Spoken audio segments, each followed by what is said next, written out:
Salve, torcedor vascaíno! Muito bom dia! É um prazer estar com você por aqui em mais um Faísca Tá On. Um Faísca Tá On que mudou o seu roteiro igual a vida do vascaíno. De minuto a minuto, de hora em hora, a qualquer momento, o Faísca poderia mudar o seu tema principal.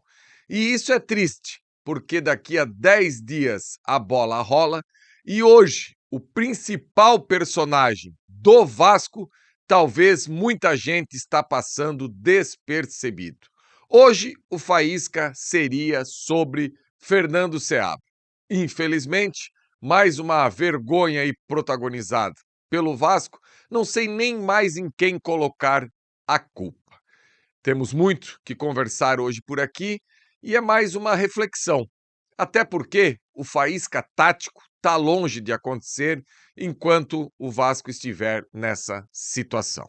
Agora, quem não muda a sua situação nunca é a Fut Fanatics. Você que está pensando em comprar qualquer coisa no mundo dos esportes, faz o seguinte: está vendo esse QR Code que está aí na tela?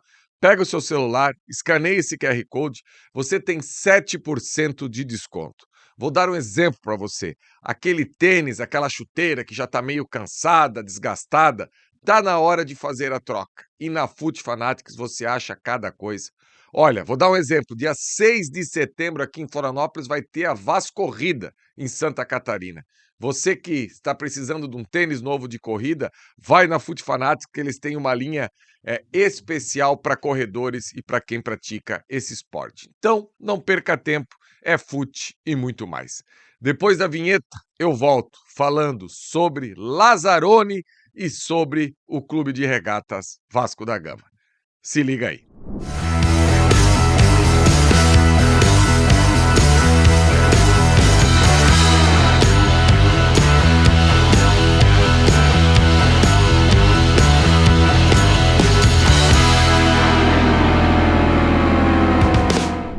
Então, torcedor vascaíno, sábado passado, nesse horário que você provavelmente está assistindo, eu estava falando com o Fabiano Bandeira, um setorista do Botafogo, sobre Franklin Carvalho, da possibilidade do treinador português assumir o Vasco.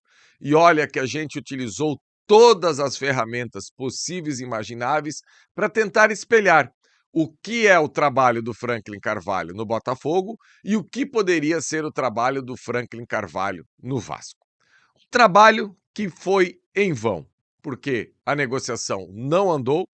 Na última segunda-feira já estava claro que ele não estava estava muito reticente sobre aquilo que iria acontecer, se valeria a pena trocar um clube do Rio de Janeiro por outro do Rio de Janeiro, diante da insegurança que está o Vasco. Claro que o Botafogo também não é muito diferente, mas pelo menos ele já está lá, empregado, tudo certinho, e ele ficou um pouco reticente.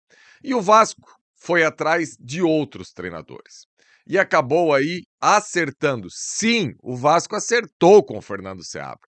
Tanto é verdade que o empresário do técnico do Coritiba fez aquela foto, não sei se vocês chegaram a ver aí, que o Fernando Seabra faz até um coraçãozinho aí tomando vinho e estava a caminho do Rio de Janeiro.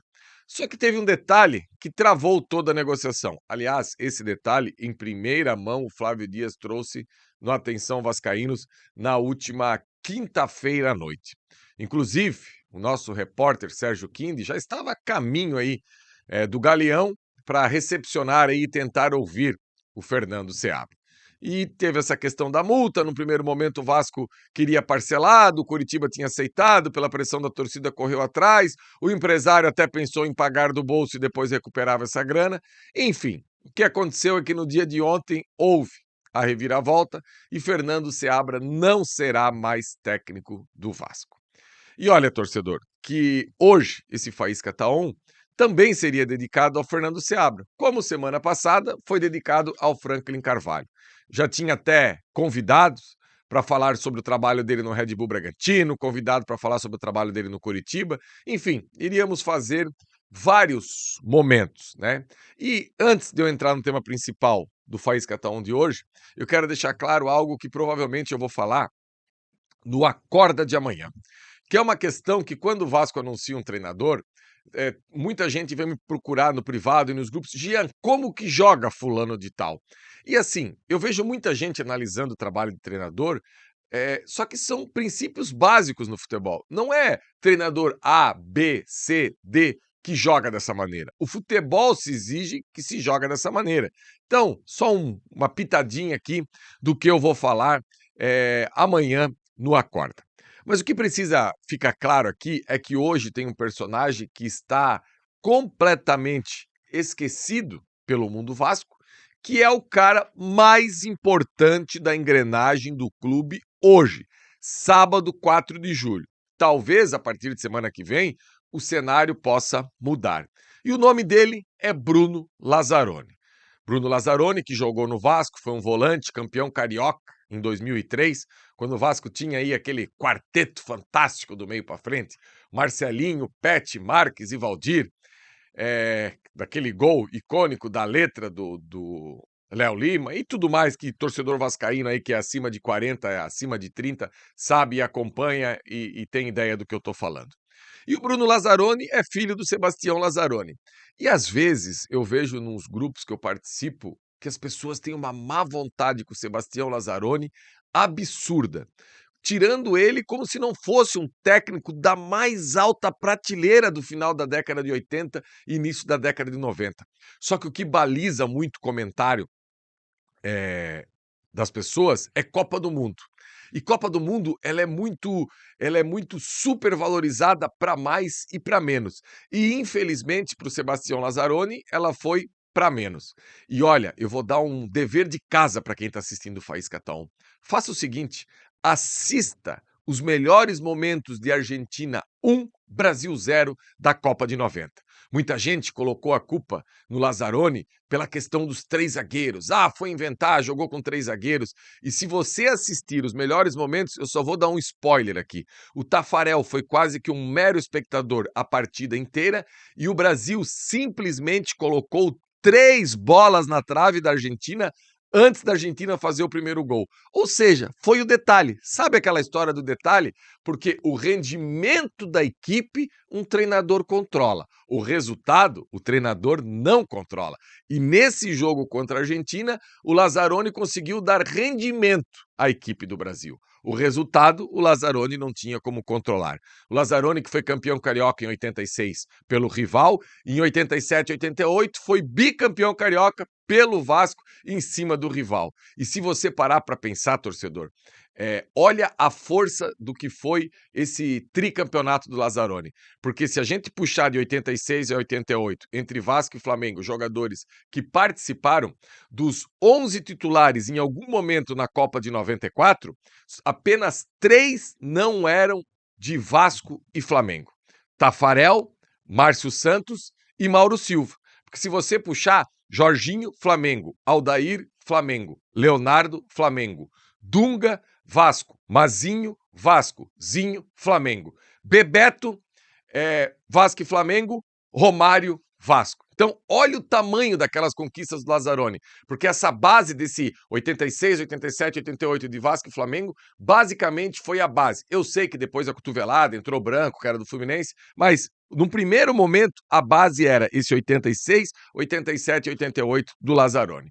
Mas falando agora da importância do Bruno Lazzaroni, ele que comandou o Vasco naquela partida contra o Santos, na Vila, né? Da saída aí do Fernando Diniz, ele teve a oportunidade de dirigir o Vasco naquele jogo, é da comissão técnica do Vasco há um bom tempo, e a competência do Bruno Lazzaroni, para mim, fica bem clara a partir da hora que o Fernando Diniz faz de tudo para levar ele do Vasco para o Corinthians. Lembrando que ele não chegou com o Diniz no Corinthians, ele já era funcionário do Vasco, ele e o Luizinho Quintanilha, e acabaram ficando no Vasco. Até porque os auxiliares do Fernando Diniz, há um bom tempo, o Fernando Diniz tem dificuldade na escolha dos seus auxiliares e queria levar o Bruno para lá. E eu estou muito curioso para entender como é esse trabalho do Bruno Lazzaroni e como será. Porque hoje é uma contagem regressiva. Em 10 dias o Vasco estará em campo contra o Vitória na Bahia. E o Vasco está trabalhando, o Vasco está treinando, o Vasco vai fazer o jogo-treino. Inclusive, hoje, a gente tem informação aí que é para ser realizado um jogo-treino. Então, esse personagem o Bruno Lazzaroni, hoje é o mais importante do Vasco, porque o Vasco não tem técnico, o Vasco não tem a comissão desse técnico, o Vasco não tem presidente, infelizmente. O Vasco SAF, ele é aquele CNPJ, está sem presidente. Ah, interventor, está no nome da justiça, enfim. Hoje, o único que tem a caneta para escolher que trabalho vai ser realizado dentro de campo, o que vai acontecer, quem vai ser titular, quem vai ser reserva e quem vai ficar pelo caminho, é o Bruno Lazzaroni. E a gente espera que ele possa aí ser abençoado e fazer um bom trabalho no Vasco, né? Eu não tenho dúvida nenhuma que é um cara aí que já está um bom tempo na estrada, um ex-jogador, e que ele possa fazer um bom trabalho, porque a gente precisa confiar cegamente nas pessoas que hoje lá estão. Ah, isso é muito por convicção, Jean? É muito porque você acha que o Lazzaroni vai revolucionar o Vasco? Não, é porque é o que sobrou e o que aparenta é que ele parece ser um profissional muito sério, dedicado e tem tudo para daqui a um tempo ser um técnico. Não estou pedindo a efetivação do Lazzaroni aqui, eu acho que nem é o momento para o Vasco fazer esse tipo de coisa. Eu acho que o Vasco precisa de um treinador que possa se apresentar já segunda-feira no CT Moacir Barbosa para começar a dar treino, mas até nisso o Bruno Lazzaroni é muito importante, porque vai precisar dessa transição. Alguém para passar para esse treinador tudo aquilo que acontece hoje no meio do futebol do Vasco. Porque, assim, uma coisa é a palavra de um diretor técnico, uma coisa é a palavra de um executivo, a outra coisa é a palavra de quem está ali. O futebol tem que ser respeitado muito o dia a dia. Eu sempre falo aqui nesse microfone, respeitem o dia a dia do profissional que está com o pé lá dentro do campo. Essa semana, em 2 oportunidades, para mim, o dia a dia ficou claro no futebol. Técnico do Brasil, Carlo Ancelotti, com as substituições que ele fez. Não tirou o Casemiro, colocou o Endrick, substituições, colocou o Martinelli por dentro, que 99% da imprensa especializada não ia fazer do torcedor. Ele manteve porque ele teve convicção daquilo que ele viu no dia a dia. A seleção de Portugal, o treinador, tirou o Cristiano Ronaldo, não sabe absolutamente nada, colocou o Gonçalo Ramos, o que aconteceu? Gol do Gonçalo Ramos, Portugal classificado. Mais uma que quase que eu esqueço. A Bélgica estava sendo eliminada. O que fez o seu treinador? Tirou os 2 principais jogadores, Doku e Kevin De Bruyne. O que aconteceu? Empatou o jogo e depois conseguiu a classificação. Por quê? Porque esses 3 profissionais, Ancelotti, técnico de Portugal, técnico da Bélgica, têm o dia a dia. Algo que eu não tenho, algo que você que está me assistindo não tem. Então é importantíssimo sempre respeitar o dia a dia. E a gente espera que o Bruno possa aí ser uma peça fundamental para a chegada desse novo técnico e para essa transição do Vasco. Beleza, torcedor vascaíno? Gostou dessa resenha de hoje por aqui? Deixe o seu like, compartilhe na sua rede social. Eu preciso muito do seu like e do seu compartilhamento para que esse vídeo possa chegar a mais pessoas. Um abraço e qualquer novidade ou atenção vascaíno vem atropelando durante o dia para conversar com você aqui no canal. Valeu, galera!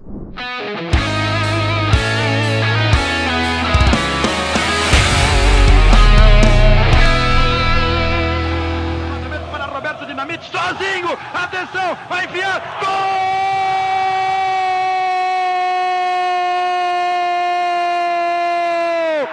Que golaço maravilhoso do moço que mora em Caxias!